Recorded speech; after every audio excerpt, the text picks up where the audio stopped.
you hear me? Yeah, I can hear you. Okay, yeah. All right, awesome. So just take a few seconds for you to go live, then we're going to start. This going live on YouTube. I'm just trying to.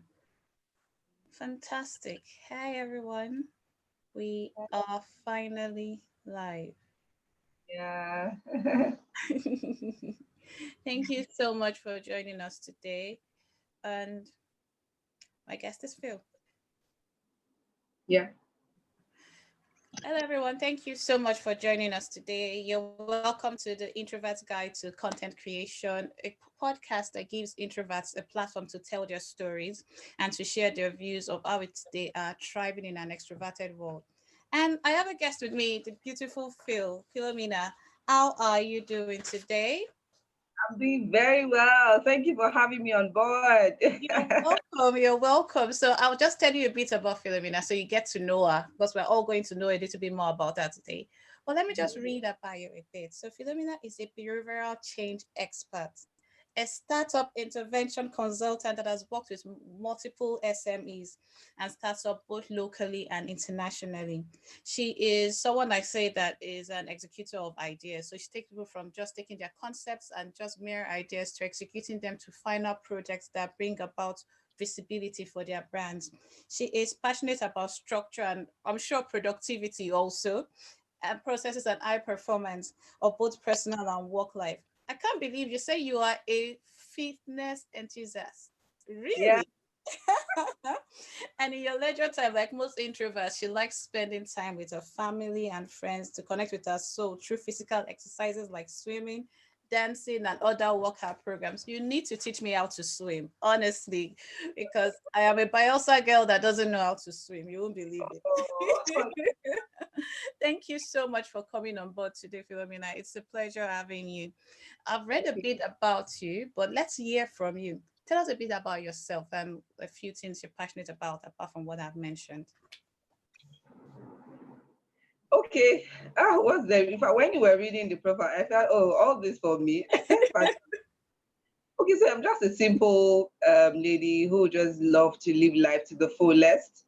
Whether work life, business life, or personal life, I believe so much in living your best self every day. So everything that I have to do to achieve the best version of myself, I go to pursue. Whether for personal, whether for relationships, I give my best. I mean, I dip myself into it and I give all the best to it. So I just love to have a beautiful life. I mean, beautiful life, not just in the generally, but having an experience Mhm. of a beautiful life, having a fulfilled life, which is which is beyond wealth, which is beyond money, but I know those things are very important. Essential. Yes.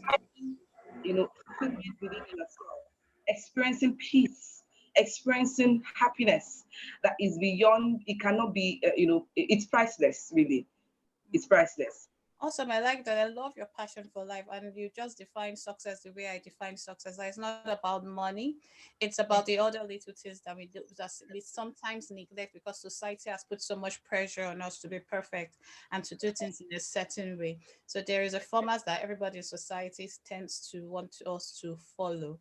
But there's a Yeah. format that is created for everyone to discover the best in themselves. So I really like the fact that you are passionate about that.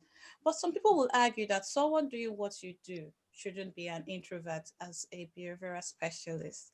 So how easy is it for you to be an introvert and a behavioral specialist? Okay, so I grew up to be an introvert. And like I always tell people that change is one of the most amazing things that can happen to any human being. Change. So I knew what I wanted from life. I knew I wanted to really help impact my world, impact one person at a time. And I knew that being in my shell was not just going to let me do that. So then I had to make a decision.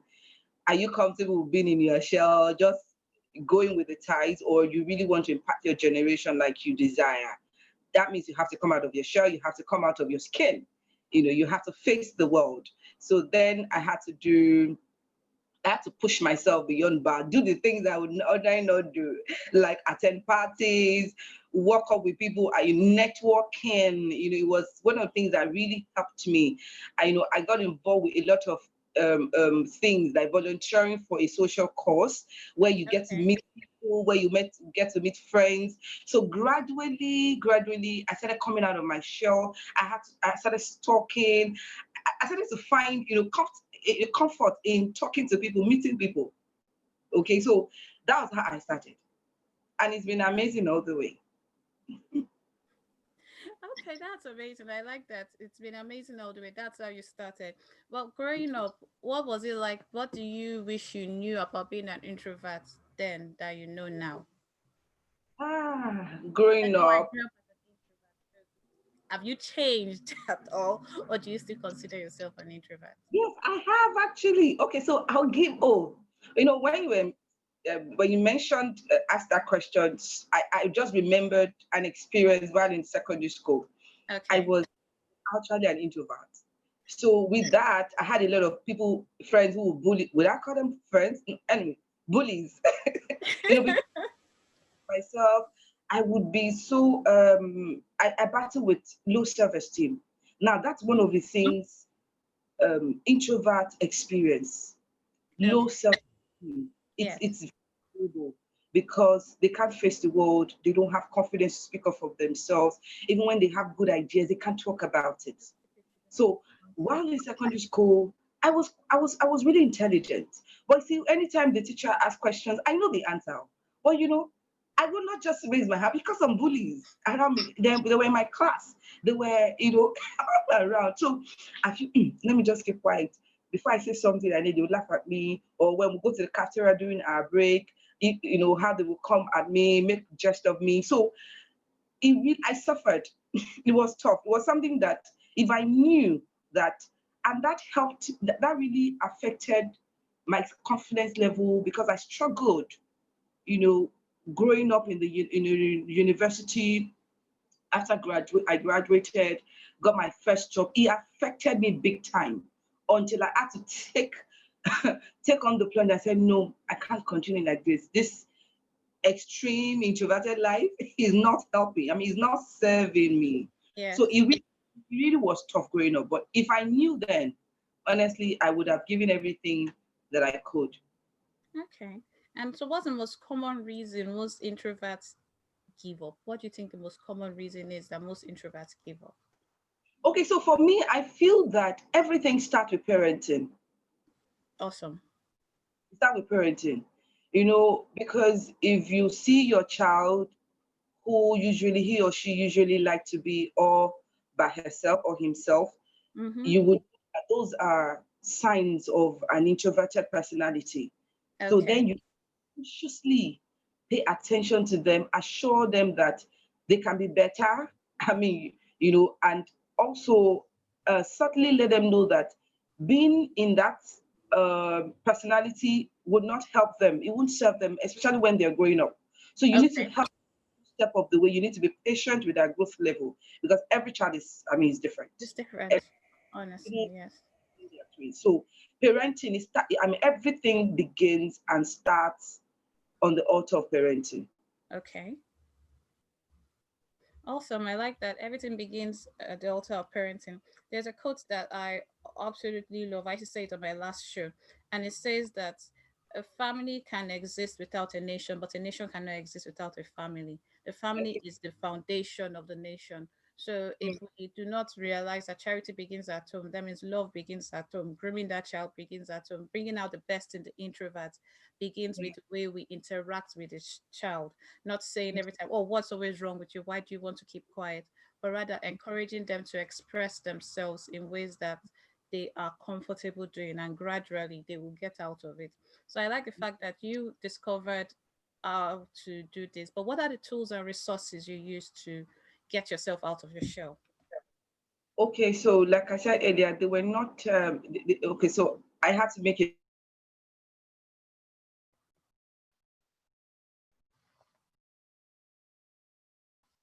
I feel I have lost you. Hello? Hello? I feel